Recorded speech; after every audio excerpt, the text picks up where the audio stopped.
एक घर में एक बेटी ने जन्म लिया। जन्म होते ही मां का स्वर्गवास हो गया। बाप ने बेटी को गले से लगा लिया। रिश्तेदारों ने लड़की के जन्म से ही ताने मारने शुरू कर दिए कि पैदा होते ही मां को खा गई, मनहूस है। पर बाप ने कुछ नहीं कहा। अपनी बेटी का पालन पोषण शुरू किया। खेत में काम करता और बेटी को भी खेत ले जाता, काम भी करता और भागकर बेटी को भी संभालता। रिश्तेदारों ने बहुत समझाया कि दूसरा विवाह कर लो, पर बाप ने किसी की नहीं सुनी और पूरा ध्यान बेटी की ओर रखा। बेटी बड़ी हुई, स्कूल गई, फिर कॉलेज, हर क्लास में फर्स्ट आई। बाप बहुत ही खुश होता, लोग बधाइयां देते। बेटी अपने बाप के साथ खेत में काम करवाती, फसल अच्छी होने लगी। रिश्तेदार ये सब देख करके चिढ़ गए।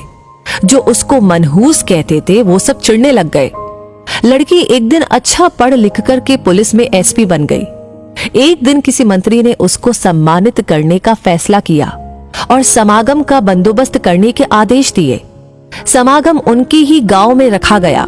मंत्री ने समागम में लोगों को समझाया कि बेटा बेटी में फर्क नहीं करना चाहिए। बेटी भी वो सब कुछ कर सकती है जो बेटा कर सकता है। भाषण के बाद मंत्री ने लड़की को स्टेज पर बुलाया और कुछ कहने को कहा। लड़की ने माइक पकड़ा और कहा, मैं आज जो भी हूं अपने बाबुल यानी अपने पिता की वजह से हूं, जो लोगों के ताने सहकर भी मुझे यहां तक ले आए। मेरे पालन पोषण के लिए दिन रात एक कर दिया। मैंने मां नहीं देखी और ना ही कभी पिता से कहा कि मां कैसी थी, क्योंकि अगर मैं पूछती तो बाप को लगता कि शायद मेरे पालन पोषण में कोई कमी रह गई।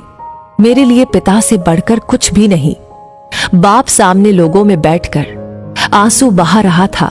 बेटी की भी बोलते बोलते आंखें भर आई। उसने मंत्री से पिताजी को स्टेज पर बुलाने की अनुमति ली। पिताजी स्टेज पर आए और बेटी को गले लगाकर बोले, रोती क्यों है बेटी? तू तो मेरा शेर पुत्र है। तू ही कमजोर पड़ गया तो मेरा क्या होगा? मैंने तुझको सारी उम्र हंसते देखना है।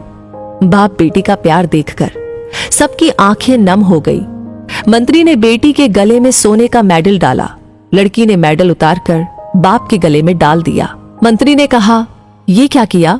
तो लड़की बोली, मेडल को उसकी सही जगह पहुंचा दिया और कहा, इसके असली हकदार है मेरे पिताजी। समागम में तालियां बज उठी। ये उन लोगों के लिए सबक है जो बेटियों को चार दीवारी में रखना पसंद करते हैं।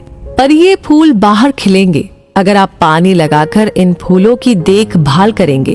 तो दोस्तों, ये कहानी आपको कैसी लगी? इस कहानी के बारे में आपकी क्या राय है? कमेंट सेक्शन में लिख करके हमें जरूर बताइए। लाइक आपने कर दिया है तो इस कहानी को ज्यादा से ज्यादा लोगों के साथ शेयर करें।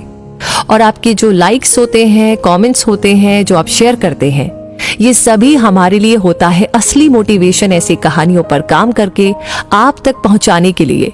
तो हमेशा ऐसी कहानी आपको मिलती रहे, उसके लिए हमारे पेज को फॉलो करना ना भूलें। मैं अभी के लिए आपसे कहूंगी धन्यवाद। मिलेंगे बहुत जल्दी ही।